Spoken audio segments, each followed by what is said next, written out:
Señor, nosotros los creyentes podemos estar en paz en medio de la tormenta porque sabemos lo que va a suceder y para eso tenemos la palabra de Dios. Oramos en esta tarde, queridos hermanos, pidiendo la bendición de nuestro Dios para este mensaje.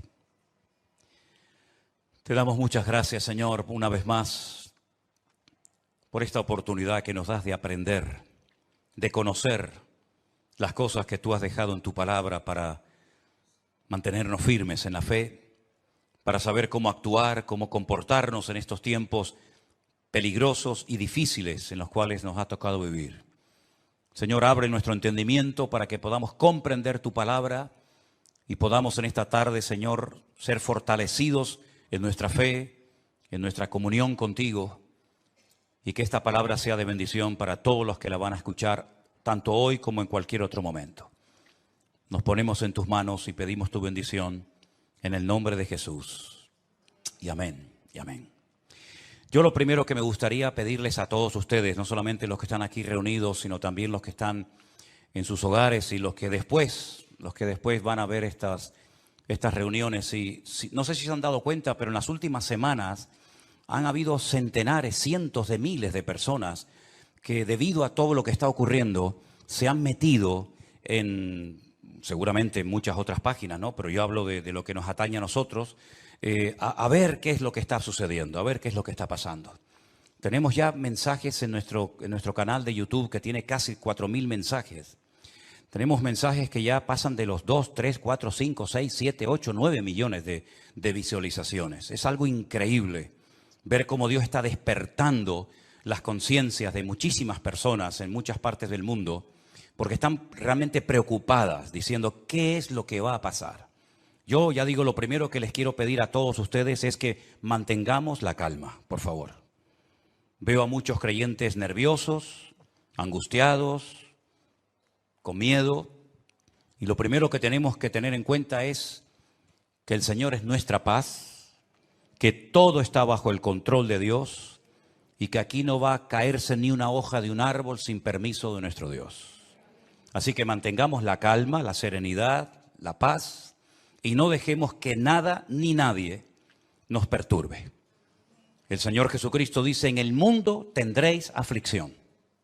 Más claro agua, pero confiad, yo he vencido al mundo. Mi paz os dejo, mi paz os doy, no como el mundo la da.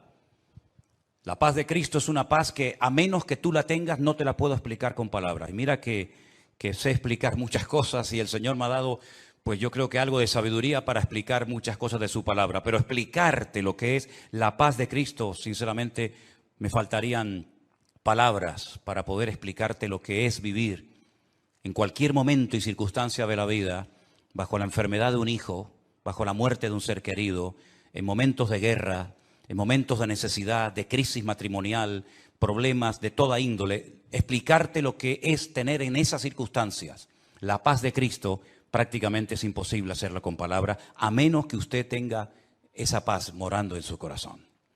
Así que, hermanos, recordemos lo que dijo el Señor, quiénes somos: la luz del mundo y la sal de la tierra. Si me permiten la expresión, guardemos la compostura en todo momento.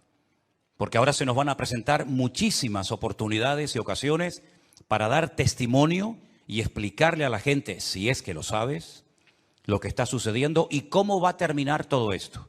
Porque la Biblia no solamente te dice cómo va a empezar todo, cómo se va a desarrollar los acontecimientos, sino que además te dice cómo van a terminar los acontecimientos. Y lo que de entrada te puedo decir es que el mundo nunca más volverá a ser el mismo a partir del 7 de octubre. Nunca más Oriente Medio volverá a ser lo que fue. Europa nunca más volverá a ser lo que ha sido. El mundo espiritual ha cambiado radicalmente. Te lo voy a intentar explicar esta tarde. Porque todo lo que nosotros vemos que está sucediendo en este nivel, en esta dimensión de lo natural, es simplemente, como he dicho muchas veces, y lo repito, un reflejo del mundo espiritual. El mensaje de hoy yo lo he titulado ¿Palestina o Israel? Porque se está oyendo mucho hablar en los últimos días, semanas, acerca de Palestina, de Israel y de Palestina. Y yo tengo que hacer un pequeño alto en el camino antes de entrar en lo que va a ser en sí el mensaje y decirte que no hay que ser ni judío, ni musulmán, ni creyente, ni cristiano, ni nada para saber que nunca, jamás en la historia hubo un Estado llamado el Estado palestino. Nunca existió tal cosa, jamás. Te voy a decir de dónde viene y quién le puso ese nombre a ese territorio de Palestina. Antes de que los judíos llegaran a ese país y declararan el Estado judío de Israel, como se llama, en 1948, estaban los ingleses en aquel lugar. Después de la Primera Guerra Mundial se repartieron el mundo las naciones vencedoras. Y a Inglaterra le tocó lo que ellos llamaban en aquel tiempo Palestina. Así es que no sacaron de allí al pueblo palestino. Porque nunca existió un país llamado o un pueblo llamado palestino. Jamás. Entonces sería antes de los ingleses. Pues tampoco. Porque antes de los ingleses estaban los otomanos. Y sabéis que en ese país han estado todos. Los omeyas, los árabes, los bizantinos, los hasmoneos, los griegos, los romanos. Prácticamente todo el mundo ha estado por allí. Los cruzados con aquellas cruzadas. Y decirles incluso que hasta el rey de España es el único rey del mundo que tiene el título de rey de Jerusalén, por si no lo sabían. Es decir, que por ese pequeño territorio, que es un cruce entre lo que se consideraba la Mesopotamia y Egipto o la salida al mar Mediterráneo, jamás ha habido un Estado palestino, nunca. No sé si en algún momento lo habrá, pero jamás en la historia ha existido tal cosa. ¿De dónde viene entonces el tema o el término Palestina? Realmente el título, el nombre de Palestina fue un castigo del Imperio Romano a los judíos. Me explico.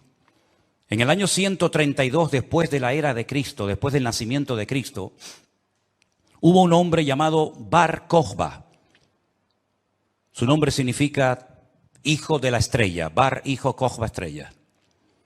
Bar Kokhba era un judío que fue declarado el Mesías, el verdadero Mesías de Israel. Ustedes saben que el sueño dorado de Israel ha sido la restauración de la monarquía con un rey descendiente de la tribu de Judá.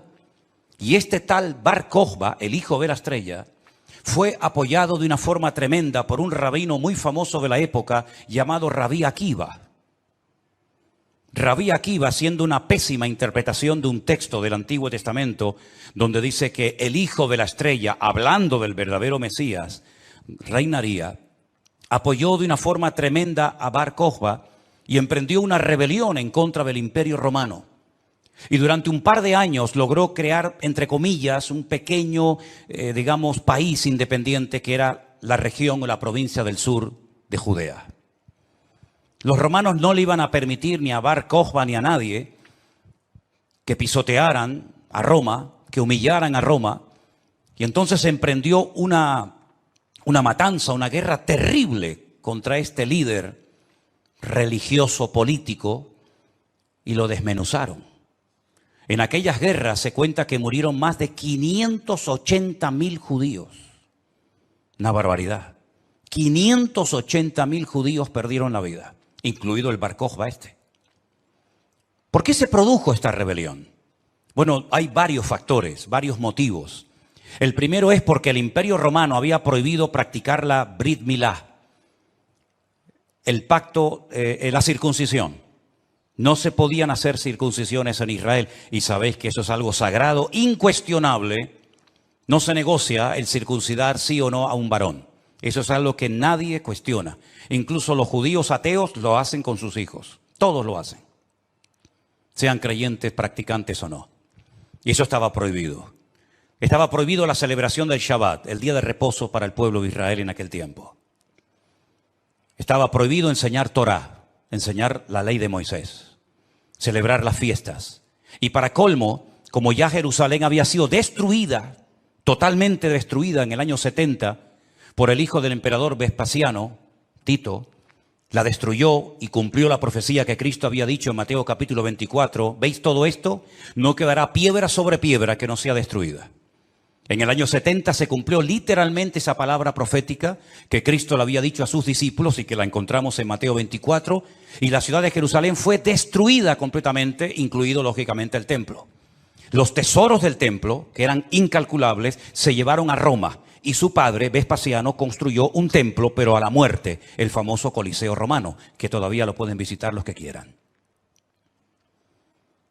Y para hacer una conmemoración de esta victoria, entrando o muy cerca del Coliseo romano está el Arco del Triunfo de Tito, por donde desfilaron las legiones romanas, humillando a los judíos que se los llevaban por miles y centenares a Roma para ser lanzados al circo romano, crucificados, etcétera, etcétera. No solamente ocurrió eso, sino que para más INRI, para más humillación, lo que hizo el emperador Adriano fue cambiarle el nombre a la ciudad de Jerusalén. Subió a lo alto de donde estaba el templo, que es el monte Moriah, donde actualmente está el Domo de la Roca, y al lado la mezquita famosa de Al-Aqsa. Y allí puso un templo a Júpiter, una de las divinidades más adoradas y queridas de Roma. Y le cambió el nombre de Jerusalén por Aelia Capitolina. Y ese fue el nombre que le pusieron. Esto fue una humillación tan grande que no pudieron soportar semejante humillación parte de la tribu de Judá que estaba todavía en aquel tiempo allí, que decidieron emprender una rebelión en contra de Roma. Y en el 132, este hombre, Bar Kokhba, se atrevió a plantarle cara al Imperio Romano. Y durante un par de años tuvo, éxito, pero finalmente fue despedazada y arrasada completamente ese país. El rabino que lo apoyó, el rabí Akiva, lo llevaron a Cesarea la Marítima. Digo la Marítima porque sabéis que en los tiempos de la Biblia había dos ciudades que se llamaban Cesarea, Cesarea de Filipo al norte y Cesarea la Marítima al lado del mar Mediterráneo. Y allí con peines de hierro al rojo vivo le arrancaron toda la piel y lo torturaron hasta la muerte a rabí Akiva. Y ya se acabó cualquier otra posibilidad de rebelarse, de levantarse contra el Imperio Romano. Queda un pequeño reducto de judíos, rebeldes, pero bueno, ese es tema para otro día. Y entonces, para humillar más a ese país, para que nunca nadie pudiera recordar que un día hubo una ciudad llamada Jerusalén, que ahora se iba a llamar, ya hacía años que se llamaba Aelia Capitolina, al país se le puso Filistea, tierra de filisteos. Y de ahí viene la palabra, el origen de la palabra Palestina. Fue un castigo de Roma a los judíos para que nunca más nadie pudiera echar de menos un país llamado Israel. Y esa es la historia del nombre Palestina. Y por allí, ya digo, han pasado todas las civilizaciones, culturas, religiones, imperios, cruzados, etcétera, etcétera. Pero nunca, a pesar de que Roma le puso a ese país Palestina o tierra de filisteos, jamás hubo un estado propio, gobernado, libre, independiente, llamado el Estado de Palestina. Jamás lo ha habido, nunca. Y no hay ni que ser cristiano para entender esto. Cualquier persona lo sabe perfectamente. Por lo tanto, cuando hace unos días un señor dijo que Jesús era palestino, yo le pediría a los que son de ese país que se pongan en contacto con su embajador o con su presidente y le corrijan a este señor, porque Palestina no existía en la época del Señor Jesús. Hay que decirle a este señor que Jesús era de la tribu de Judá. Su padre y su madre, que están sus árbol genealógico en la Biblia, Mateo capítulo 1, Lucas capítulo 3, eran descendientes de la tribu de Judá, que a su vez estaba entroncada con la casa real del rey David. ¿Y quién era David? Era de la tribu de Judá. Su papá se llamó Isaí. El padre de Isaí fue Obed. El padre de Obed fue Booz. Y Booz era el hijo de Rahab, que se casó con Salmón, que era del pueblo de Israel. Por lo tanto, Jesús era judío. Por eso lo circuncidaron a los 8 días. Por eso subía a Jerusalén 3 veces al año, para celebrar las fiestas que la Torá de Moisés indicaba que tenían que subir a Jerusalén. Por eso Jesús nunca fue a una mezquita, siempre fue a sinagogas, porque ni siquiera las mezquitas, el Islam existía en la época de Jesús, sino que tendrían que pasar más de 600 años, más de 6 siglos y medio, hasta que naciera el Islam, que por cierto significa sumisión. ¿A quién? Lo interesante es que el Señor Jesucristo, cuando es juzgado por sus enemigos, en este caso los romanos, el que lo sentencia a muerte ordena poner encima de la cruz un título escrito en 3 lenguas: latín, griego y árabe. Si ustedes me dejan que siga, tienen un problema, porque he dicho un disparate y ustedes no han dicho nada. Y ustedes no tienen que permitir que yo ni nadie diga disparates en este púlpito. Eso es. Entonces corríjame cuando digo algo mal, no tengan miedo. El Poncio Pilato dijo delante, de encima de su cruz tienen que poner un cartel en latín, el idioma de los romanos, en griego, la lengua internacional de la época, y en hebreo, que es el idioma que habla este pueblo, que diga Jesús Nazareno, Rey de los judíos. No dijo rey de los palestinos, no dijo rey de los árabes, dijo rey de los judíos, que eran los que vivían allí. Porque dice Juan capítulo 1 que a los suyos vino y los suyos no le recibieron. Y los suyos eran judíos que estaban viviendo en aquel momento bajo la opresión, bajo el yugo del imperio más terrible que jamás ha existido y el más longevo, que fue el imperio de Roma. Así que de ahí viene todo esto del nombre Palestina y filisteos y todo esto, queridos hermanos. Pero nunca, repito, ha existido un Estado palestino. Cuando en 1948 las Naciones Unidas decidieron partir el país en 2, Israel dijo, estamos de acuerdo. Si los árabes que en ese momento habitaban en ese país, que la mayoría eran de origen jordano, el país que estaba al lado, porque no sé si saben que, por ejemplo, la explanada de las mezquitas arriba, en el monte Moriat, en el monte de Moriat, eso está bajo protectorado de Jordania. Y cuando tú ves a los ancianos caminando por las calles de la ciudad vieja de Jerusalén, la mayoría de ellos llevan un pañuelo de cuadraditos blancos y rojos, que es el pañuelo de Jordania. Porque Palestina no representa a nadie, sino ellos eran de origen jordano, ¿verdad? Y es interesante notar que Israel en ese año decidió quedarse con los territorios que las Naciones Unidas decidieron darle. Y los árabes dijeron rotundamente no, que yo digo, si hubieran sido listos en ese momento, hubieran dicho, vale, nos quedamos con la mitad y ya con la mitad, ya que es mía, después podemos hacer otro tipo de presiones, pero por lo menos ya tengo la mitad. Y es que si dices que no, al final no vas a tener ni lo que tenías. Durante todos estos años, desde 1948 hasta hoy, ese país siempre ha estado en guerra, o preparándose para una guerra, como dicen allí. Y la cruda realidad es que ese pequeño pueblo ha ganado todas las guerras, no ha perdido ni una. Ha desbaratado naciones tremendamente poderosas con un poderío militar espectacular. Y cada vez que gana, lógicamente, extiende el terreno. No podían entrar los judíos a la ciudad vieja de Jerusalén. ¿Saben la tortura que es para un judío estar viviendo en Jerusalén y no dejarte entrar a la ciudad de Jerusalén y poder acercarte y tocar el Kotel Hamarabí, el muro de los lamentos, para orar a Dios? No podían hacerlo. Desde 1948, que entraron allí, hasta 1967, en la guerra famosa de los 6 días, los judíos veían de lejos. Por eso cuando ustedes van a Jerusalén se van a dar cuenta que las casas que están más en alto son las que le permitían al judío poder ver el monte del templo, porque no podían acercarse a tocarlo, ni a mirarlo.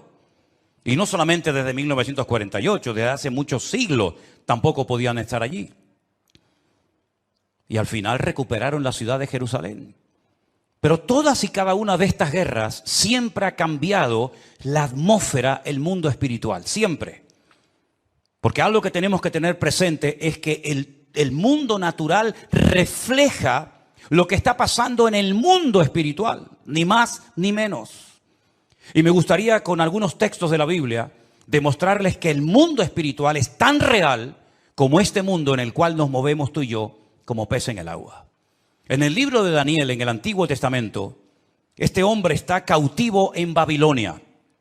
Las tribus del sur Judá y Benjamín han sido derrotadas, han sido humilladas por las tropas de un tal rey Nabucodonosor. Son llevadas cautivas por 70 años a Babilonia. Algunos se preguntarán, ¿y por qué fueron llevados cautivos a Babilonia justamente 70 años? Bueno, primeramente por su desobediencia, por su rebeldía, por no haber querido arrepentirse. Muchas veces el Señor le mostró a Ezequiel en visión los pecados terribles que ellos hacían en la intimidad, que nadie los sabía, pero que Dios los conocía perfectamente. Y dice que se lo llevaba en visión y le decía, métete por el agujero de esa pared y mira lo que están haciendo ahí adentro, a ver si no son dignos de mi ira y de mi juicio, ¿verdad? Y por 70 años son llevados a Babilonia para que la tierra descanse en una celebración que todavía, en una ley que todavía los religiosos, los agricultores religiosos practican, otros no. Y es la ley de la Shemitah. La Shemitah es una ley que obliga al agricultor, al que se dedica a los labores del campo, a dejar reposar la tierra un año entero. No se puede trabajar la tierra. Nosotros estuvimos este año, creo que fue este año, el año pasado, y veíamos muchos campos muy bonitos, muy bien arados, muy bien trabajados, y otros campos totalmente como abandonados, llenos de malas hierbas, y nos decían, estos son los campos de los agricultores religiosos que no van a trabajar durante este año. Por la ley de la Shemitah, que es el descanso de la tierra. Dios preparó un día a la semana para el descanso del hombre, para que usted no sea una máquina de trabajar y trabajar y trabajar, sino que también reconozca que hay un Dios que creó el universo, la tierra, y nos da la familia y los hijos para disfrutar, y no que usted se ponga con 70, 80 o más años de la vida, y lo único que ha hecho en toda su vida es pagar deuda, comprar cosas y trabajar ¿verdad? Como un esclavo, y al final se le fue la vida trabajando, cuando el Señor dice, detente, cesa toda actividad, y descansa como mínimo tú, tus empleados, tus bestias, tus animales durante un día a la semana. Y así reconocen la obra creadora de Dios, y así renuevas tu fuerza para empezar una nueva semana con la bendición de Dios. Pero también la tierra, el Señor la cuida, porque dice la Biblia que la tierra es de Dios, no es del hombre. La tierra de Israel no es de los judíos. La tierra de Israel, ese territorio tan pequeñito, no es de los palestinos. ¿Quién es el dueño de la tierra? Es Dios, lo dice en su palabra. Del Señor es la tierra y su plenitud. Y dice la Biblia que durante los 490 años que vivieron allí cuando entraron con Josué, nunca cumplieron la ley del reposo de la tierra. Por lo tanto, la tierra necesitaba descansar 70 años. 70 por 7, ¿cuánto es? 490. Después de los 70 años de cautiverio, logran volver otra vez a su país, restauran el muro, restauran la ciudad, restauran el templo, vuelven otra vez a la vida normal, digamos. Pero sin embargo, antes de salir, hay un hombre llamado Daniel que escribió un libro extraordinario, donde él nos habla de cosas que habían ocurrido, que les habían llevado a esta situación terrible, y cosas que iban a ocurrir en el futuro. Pero una de las cosas que Daniel cuenta muy interesante es el conflicto, la guerra, la realidad del mundo espiritual. Por ejemplo, podríamos leer muchos pasajes, pero en Daniel capítulo 10, a partir del versículo 12, la palabra de Dios dice así. Entonces me dijo, Daniel, no temas, porque desde el primer día que dispusiste tu corazón a entender y a humillarte en la presencia de tu Dios, fueron oídas tus palabras y a causa de tus palabras yo he venido. Está hablando con un ángel que se le ha presentado a Daniel, ¿sí? Mas el príncipe del reino de Persia se me opuso durante 21 días. Pero he aquí Miguel, uno de los principales príncipes, vino para ayudarme y quedé allí con los reyes de Persia. Intentaremos explicar esto lo mejor posible. He venido para hacerte saber lo que ha de venir a tu pueblo en los postreros días. Porque la visión es para esos días. No es para el tiempo de Daniel, es para los postreros, los tiempos finales. Mientras me decía estas palabras, estaba yo con los ojos puestos en tierra, enmudecido. Pero he aquí uno con semejanza de hijo de hombre tocó mis labios. Entonces abrí mi boca y hablé y dije al que estaba delante de mí, Señor mío, con la visión me han sobrevenido dolores y no me queda fuerza. ¿Cómo pues podrá el siervo de mi Señor hablar con mi Señor? Porque al instante me faltó la fuerza y no me quedó aliento. Y aquel que tenía semejanza de hombre me tocó otra vez y me fortaleció y me dijo: muy amado, no temas, la paz sea contigo, esfuérzate y aliéntate. Y mientras él me hablaba, recobré las fuerzas y dije: hable mi Señor, porque me has fortalecido. Y me dijo: ¿sabes por qué he venido a ti? Pues ahora tengo que volver para pelear contra el príncipe de Persia. Y al terminar con él, con el príncipe de Grecia, que vendrá. Pero yo te declararé lo que está escrito en el libro de la verdad, y ninguno me ayuda contra ellos sino Miguel, vuestro príncipe. Aquí está hablando de príncipe, el príncipe de Grecia, el príncipe de Persia. Habla de un arcángel tremendamente poderoso que aparece en pocas ocasiones en la Biblia, llamado Miguel, que dice que es el príncipe que protege al pueblo de Israel de ser aniquilado y destruido. Porque una cosa que les quiero decir y que os quede clara, y me da igual si estáis de acuerdo o no, me da igual, créame, pero te lo tengo que decir. Recientemente se le preguntaron a altas autoridades de Hamás y le dijeron: si pudierais elegir entre tener todo el Estado de Israel, todo el territorio, de norte a sur y de este a oeste para ustedes, o la destrucción, la aniquilación total y absoluta del pueblo de Israel, ¿qué elegiríais? ¿Sabes la respuesta, no? Preferimos que no exista ni un solo judío sobre la faz de la tierra antes de quedarnos con todo su territorio. Porque no es que quieren quedarse con todo el territorio, es que quieren arrojar al mar o al desierto para que muera toda la población de Israel, que en este momento está alrededor de unos 15 millones de personas más o menos repartidas en varias naciones de la tierra. ¿Quién puede negociar con alguien que te quiere matar? ¿Quién puede negociar con alguien que viola a tus hijos y los quema delante de tu presencia? ¿Quién puede negociar con alguien que le abre el vientre a una mujer embarazada y le saca a su hijo que aún está con vida? ¿Quién puede negociar con alguien que te odia y que el sueño de su vida es destruirte a ti y a toda tu descendencia? ¿Quién puede negociar con semejantes salvajes? Fijaros que ya no digo animales, como decía hasta el otro día, porque no quiero ofender a los animales. Pero aquí encontramos una realidad espiritual. Daniel estaba orando, estaba ayunando por 21 días, 3 semanas seguidas, y la respuesta a su oración no venía la respuesta a su oración. Y finalmente se le presenta un ángel y le dice: desde el primer día que te pusiste a orar, tu oración llegó a la presencia de Dios. Y entonces, ¿por qué no vino la respuesta? Porque el príncipe de Persia se me oponía. Había interferencias, por decirlo de alguna manera, en el mundo espiritual. ¿Quién es el príncipe de Persia? Un poder espiritual, un príncipe de las tinieblas que no quería que Daniel recibiera la revelación y la información de lo que le iba a pasar a su pueblo a corto y a largo plazo. Y con esto coincide lo que se ha leído esta tarde desde este mismo púlpito, la famosa armadura del cristiano en Efesios capítulo 6. Donde el apóstol Pablo dice: nuestra lucha ahora como creyente no es contra sangre y contra carne, no. Esa ya no es nuestra batalla, esa ya no es nuestra lucha.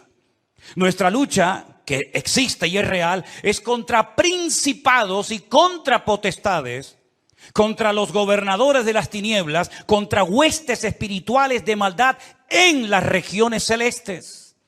Y por eso Pablo describe la armadura del soldado romano, pero dándole como una aplicación para que el cristiano pueda vivir en todo momento bien armado, bien preparado, bien listo para poder enfrentar ese conflicto espiritual que todo creyente sabe perfectamente que está librando.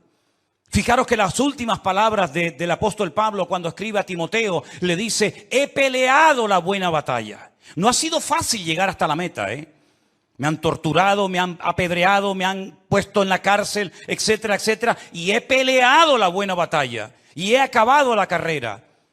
A Timoteo, cuando está pasando un momento de desánimo, de caído en su espíritu por las presiones y las luchas que está llevando a cabo en la iglesia que está pastoreando en Éfeso, le dice: pelea la buena batalla. echa mano de la vida eterna, sufre penalidades como buen soldado de Jesucristo. Yo sé que por ahí se ha predicado un evangelio aguado, un evangelio donde ven a Cristo y todos los problemas se te van a solucionar. No es verdad. Dios te va a dar gracia, paz y fortaleza en medio de los problemas. Pero muchos problemas no van a desaparecer por el hecho de que ahora usted se ha convertido a Cristo. Si le han predicado otra cosa, no es mi problema, pero sí es mi responsabilidad decirle que la vida no es fácil, ni para el ateo ni para el creyente. Y dice la Biblia que cuando sale el sol calienta buenos y calienta malos. Y cuando hay guerras mueren buenos y mueren malos. Y cuando hay un naufragio mueren cristianos y mueren ateos. Y cuando hay un atentado, cuando hay un terremoto o cuando hay un tsunami mueren cristianos, mueren blancos, mueren ricos, mueren todos. Porque es parte de la vida. Pero en medio de las tormentas y sufrimientos de la vida, nosotros sabemos que el Señor está a nuestro lado. Y eso es lo que nos da la fuerza para decir, Dios está conmigo porque yo sé en quién he creído. Miren a Job, y no me quiero ir del tema, pero miren a Job, un hombre que perdió a sus hijos, un hombre que perdió su salud, un hombre que perdió su patrimonio, toda la vida trabajando para tener 4 cosas y en un día las perdió todas, como le puede pasar a cualquiera, ¿o no? Sin embargo, cuando su mujer le dice, maldice a Dios, ¿qué tipo de Dios tienes tú? Que hoy te da y mañana te quita, ahora te sana y mañana te enferma. Y le dice, como cualquier persona incrédula, insensata, has hablado. Yo sé en quién he creído y aunque Dios me mate, yo lo voy a seguir adorando. Porque yo sé que mi Redentor está vivo. Podemos tener paz en medio de la tormenta, podemos dormir en paz, como dice la Biblia, en paz me acostaré y asimismo dormiré. Porque solo tú, Señor, me haces vivir confiado. Y aunque un ejército acampe contra mí, no temerá mi corazón. Porque el Señor es mi luz y mi salvación. Son promesas que las hemos interiorizado en nuestra vida. Y no es como un mantra que lo tengo que repetir para autoconvencerme de que Dios está conmigo. Es que no me tengo que autoconvencer de nada. Él mismo me da testimonio a mi espíritu de que no estoy solo en medio de las luchas de la vida. Y el pueblo de Israel no es que sea el mejor pueblo del mundo, ¿eh? Yo no estoy aquí para hacer, digamos, una disertación a favor de unos que son muy buenos y otros que son muy malos. Yo no estoy aquí representando a nadie. Yo solamente represento a mi Dios. Y mi Dios no se casa con nadie. Y mi Dios ama a todo el mundo por igual. Y mi Dios no hace acepción de personas. Y todos los seres humanos, me da igual, son palestinos, o son judíos, o son canarios, o son latinos, o de donde sea. Todos los seres humanos tenemos que arrepentirnos delante de nuestro Dios por nuestros pecados. Y aquí no hay ni buenos ni malos, sino que aquí cada uno tiene que ser consciente de que no hay justo ni aun uno delante de la presencia del Señor. El mismo Señor Jesucristo, y hoy lo leía en el Evangelio de Mateo, le decía a los judíos, si no os arrepentís, todos pereceréis igualmente. Por lo tanto, mis queridos hermanos, lo importante es saber que estamos en una guerra espiritual porque estamos a punto, y lo vamos a ver, que todo va a cambiar. La película que hemos vivido hasta el día de hoy, nuestra vida ha sido como una especie de película, con diferentes actores, diferentes escenarios, ¿verdad? El escenario va a cambiar completamente. Los actores van a cambiar. El guión va a cambiar. Y cuando está a punto de producirse un cambio en el mundo significativo que afecta a miles y a millones de personas, hay siempre guerra en el mundo espiritual. Miren cuando Cristo nació, la guerra espiritual que hubo. Comenzaron a asesinar niños, ¿verdad? Comenzaron una serie de revoluciones porque cada vez que va a haber un cambio que va a afectar la economía, la política, la vida social, etcétera, siempre hay un conflicto espiritual tremendo. Daniel estaba orando porque quedaba pocos años, poco tiempo, probablemente estaba por el año 68, máximo al 69 de la liberación, ¿verdad?, del pueblo, y Daniel estaba no preocupado, pero sí indagando, leyendo las escrituras, orando y ayunando, porque sabía que se avecinaba, se oteaba en el horizonte un cambio tremendamente significativo. Miles de personas por fin iban a poder volver otra vez a su país. Iba a haber una masa de gente que iba a ir de un lugar a otro. Y esos cambios, hermano, No se producen por casualidad. Esto que estamos viendo, que ayer llegaron 1000 al Hierro, el otro día 600 a Lanzarote, el otro día no sé cuántos al Hierro, todo eso no es producto de la casualidad. Satanás está cambiando la escena mundial. Y lo vamos a notar en pocos días, en pocas semanas. Esto va a ser completamente diferente. Y los que tengamos la oportunidad y el privilegio de volver a Israel, porque vamos a volver a Israel, no nos vamos a encontrar al Israel que hemos conocido por más de 20 años.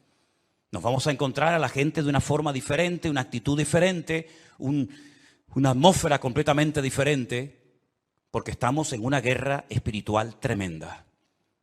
Cuando se lee la famosa armadura del cristiano, se enfatiza mucho que la espada es la palabra de Dios, el yelmo o el casco del soldado representa la salvación, el escudo representa la fe. Pero si ustedes prestan atención a esa armadura de la cual Pablo nos está hablando aquí en Efesios capítulo 6, lo primero que él hace cuando escribe la carta es orar para que los ojos de vuestro entendimiento sean alumbrados y tengáis espíritu de sabiduría y de revelación en el conocimiento de Él. Pablo dice que a los incrédulos Satanás les cegó el entendimiento. Y uno dice, ¿cómo? ¿Cómo es posible que gente tan inteligente, capaz de hacer cosas tremendas, cuando le hablas de la Biblia no se enteran de nada? Son como ciegos, como analfabetos espiritualmente hablando. Capaz que el tipo es un matemático, un científico espectacular, pero cuando le hablas de las cosas del reino, de las cosas espirituales, dice que para él son locura, no las entiende. Yo incluso he hablado con muchísimos rabinos judíos que se saben libros de memoria de la Biblia y les he hablado, por ejemplo, de Daniel y me dicen literalmente, no entiendo lo que estoy leyendo, no lo entiendo. Uno se queda sorprendido porque se cumple lo que dijo Isaías. Dale esto al que sabe leer y te dirá, no lo entiendo. Y Pablo dice que esta armadura representa la verdad, la justicia, la paz, la fe, la salvación y la palabra de Dios. Fíjate qué palabras tan interesantes. Dice que ceñid vuestros lomos con la verdad, con la coraza de justicia, calzados los pies con el apresto del evangelio de la paz, coger el escudo de la fe, tomad el yelmo de la salvación y la espada del Espíritu, que es la palabra de Dios. Estas 6 cosas, estos 6 elementos están en el punto de mira de Satanás para arrancarlos de nuestra sociedad de un plumazo. Quiere cambiar la verdad en mentira y convertir la mentira en verdad. Si no, sal por la calle hoy en día y pregunta cosas que tienen que ver ya no con la fe, sino con el sentido común. Y te vas a dar cuenta que hay gente que cree en mentiras creyendo 100% que son grandes verdades. Y las grandes verdades las cuestionan y las echan a un lado porque dicen, eso no es verdad, eso es mentira. Esa es una de las estrategias del diablo, bombardear, dinamitar las escuelas, las universidades, incluso también, como no, las iglesias, la familia, los gobiernos, la política, el arte, la pintura, la literatura, todo, para que al final la sociedad siga creyendo más en las mentiras que en las verdades. ¿Quién enseñó que para ir al cielo hay que explotarse? Es una gran mentira. Pero 1.000 millones creen que es una gran verdad. Aquí vino hace poco una persona que me decía, ¿cómo es posible que ustedes crean que la tierra es redonda si la tierra es plana? Y decía, pero ¿me está hablando en serio este hombre? Quiere quitar la verdad y convertirla en mentira. La justicia la quiere convertir en injusticia. De hecho, muchas veces hay más sentido común, más sentido de la justicia en la calle, en la sociedad, hablando en una cafetería o en un bar, que cuando ves un acto supuestamente de justicia, que es una tremenda injusticia. Cuando a una persona se le meten en su hogar y no los puedes echar porque no tienen dónde vivir. Y no les puedes cortar la luz y el agua porque es un delito si le corto a un ocupa en mi casa la luz y el agua. que han convertido la justicia en injusticia. Ya no tiene derechos el propietario, ahora tiene derechos el que usurpa la propiedad ajena. ¿Eso es una justicia? ¿Eso es justicia? Quiere cambiar la paz en guerra, cosa que sabe hacer perfectamente. La fe en incredulidad, la salvación en muerte y en desesperación eterna, y la palabra de Dios por cualquier cuento que cuenten por ahí, dándole más credibilidad a las mentiras que al libro eterno llamado Biblia o palabra de Dios. ¿Qué te parece? Estamos viviendo en tiempos peligrosos porque dice Daniel capítulo 7, verso 2, que los vientos han comenzado a soplar en el gran mar. Miren ese versículo. Daniel dijo, miraba yo en mi visión de noche y he aquí que los 4 vientos del cielo combatían en el gran mar. En la Biblia, el gran mar es el mar Mediterráneo. Es el mar que toca muchos países europeos y también del norte de África. ¿Y de dónde se levantará un personaje siniestro que tendrá un poder tremendo? Económicamente hablando, políticamente hablando, económicamente hablando, del antiguo territorio que ocupaba el reino de Roma. Todo lo que es el norte de África, parte de Oriente Medio y todo lo que es Europa, hasta lo que se conoce como finis terrae, el fin de la tierra para los romanos hace 2000 años. Y dice que en ese gran mar, él vio como 4 vientos, que son demonios, comenzaban a soplar de tal manera que comenzaron a levantarse animales. El resto del capítulo no lo voy a leer, pero dice que comenzaron a levantarse animales. Se levantó un leopardo con alas, se levantó un oso con unas costillas en la boca, se levantó un león con alas, se levantó una bestia indescriptible de esa zona donde soplaban los 4 vientos. Y comenzaron a levantarse esos animales que representaban imperios, poderes políticos que iban a afectar la vida de miles y de millones de personas a lo largo de la historia.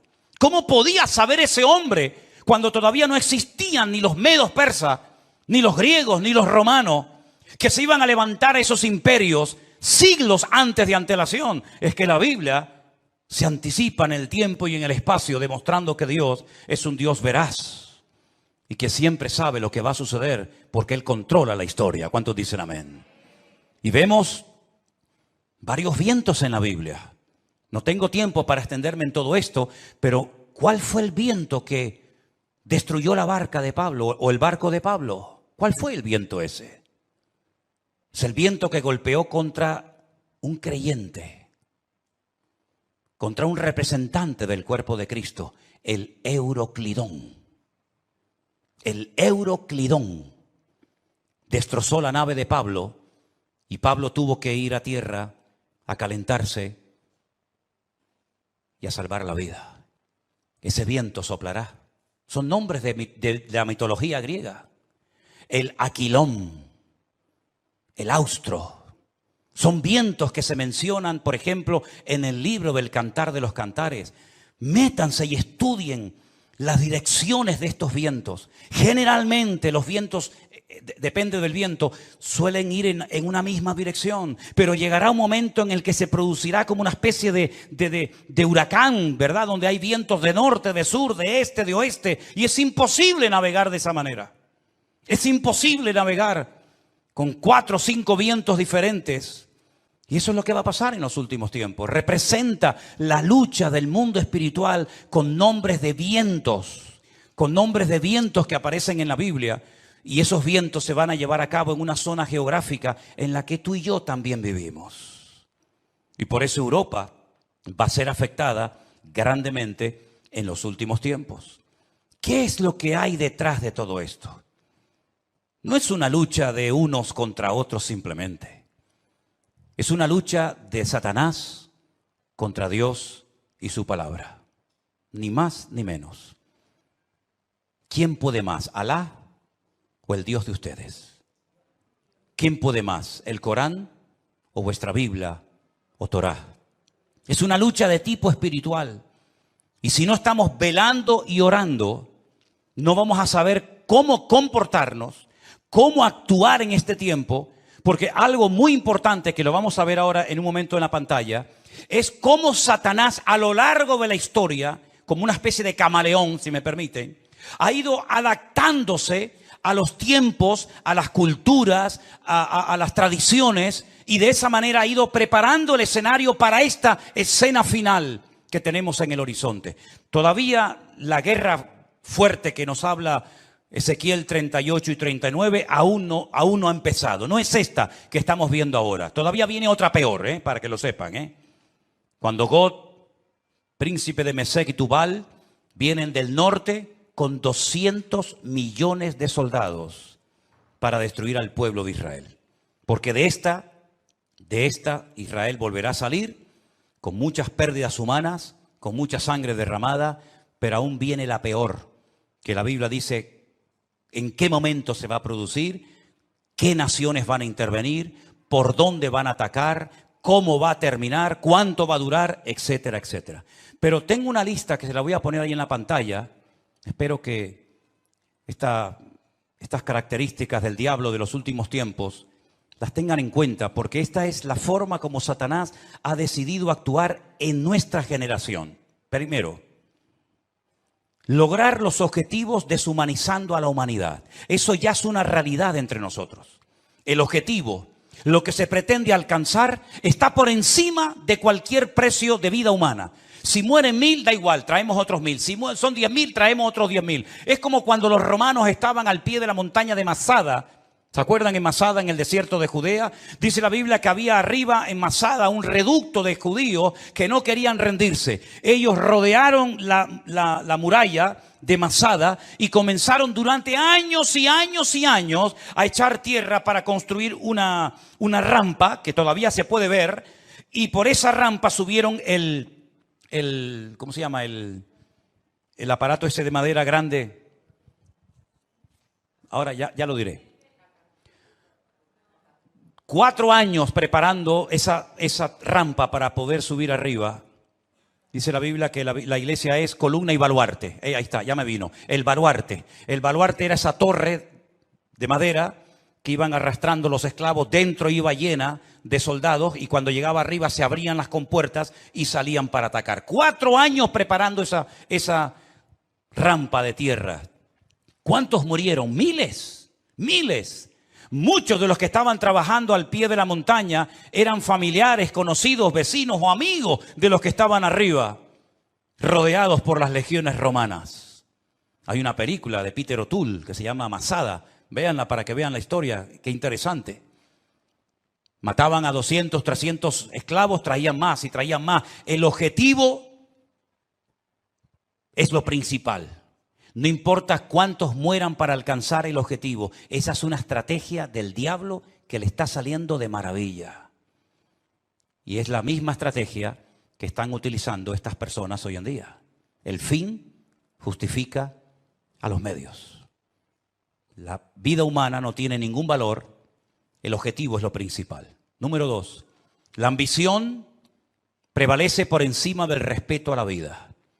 Voy a conseguir mi objetivo y alcanzar mis metas a toda costa. Me da igual si tengo que torturar, matar, me da exactamente igual. La ambición, la arrogancia de mi corazón es tan poderosa, es tan fuerte, que si tengo que hacer lo que haga falta, lo hago.